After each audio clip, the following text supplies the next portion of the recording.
Mana бүгүн көптөгөн SMS демелер келип атат да. Кебирлер билип билбей ар нерсе жөнөтө берет. Ражап айында bir күн ороза кармаса андай болот экен. Ражап айында bir түнү намаз окусам, Ражап айында келген хадистер бардыгы заиф хадистер. Бирок анын карама каршысында сахих хадистер турат. Тахаджуд жөнүндө аяттар турат. Кур'ан-ы Каримде аят турат, пайгамбардын сүннөттөрү турат.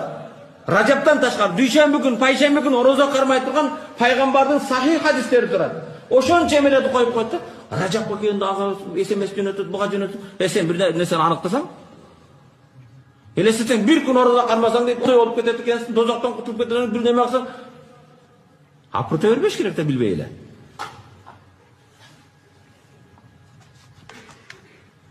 Урматтуу мусулман бир тууган, андан кийин Ражап айы Кудайдын айы экен деп, башкалар ким айында? Инна иддата шур инда Аллах 12 шахр. Аллахнын асман жерди жараткан кезде эле айдын саны 12 ай. Мин харбата хурум, ова 4 ай, алардын арасында ыйык айлар. Саласатун сард ва вахидун фард. Үчөөсү катарына келет, бирөөсү жалгыз келет. Саласатун сард Зул Qada, Зул Hijja, Muharram айы. Ажга чыккандар, ажга баргандар, аждан кайткандар. Muharram ай деген уруш болбош керек. Ал кезде тоноочулук кылбаш керек, каракчылык кылбаш керек. Ажылар эсен-аман барып, ажын аткарып эсен-аман кайтып. Үчөө катарына келет, бирөөсү жалгыз келет, ал Ражап өзүнчө келет. Ыйык ай. Бирок Ражап айдан кийин bir күн ороза кармап койсо андай болот экен, bir күн оозу ачып койсо мындай болот экен, түнкү намаз окуп койсо Ражап айында келген көп эмелер такталбаган эң тилекке каршы бизге жөнөтөт да мага. Айтма сен аныктан аны жөнөт.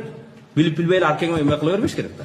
Ибадат туура ар бир пайгамбар саллаллаху алейхи сүннөтү ар айдын 13, 14, 15 бул эме пайгамбар сүннөтү сахих хадистерде келген. Дүйшөмбү, пайшемби пайгамбар орозо кармаган, бул сахих хадистерде келген. Ошолорду аткарсак эле бизге жетишет да, туурабы? Дагы бир нерсени ойлоп табышымдын кереги бар.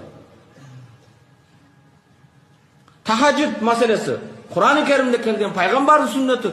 Сахабалар тахаджудка турбаганы болгон эмес, баары тахаджудду окуган. Анан тахаджуд бүт эле Ражап айда окуп коюп кийин башка жокпу. Маселем Ражап айы маселе, бул жерде кирип кеттим, кечиресиңер. Бирок Ражап айда ибадат кылса болбойт деген маселени айткан жокмун, туурабы? Кармагыла 13 ар айдын 14, 15 дүйшөмбү, пайшемби күнү орозо кармагыла, тахаджуд күнүгө аракет кылып окугула. Бирок аны бир Ражап айга чектеп койбогула. Ражап айда болгон окуялар бар, ооба. Мирач кечеси, пайгамбар саллаллаху алейхи исра ва мирач кечеси көтөрүлгөндүгү, намаздын фарз болгондугу, бирок бул өзгөчө. Рамазанда да кээ бир кече SMS келгендерин окусуң,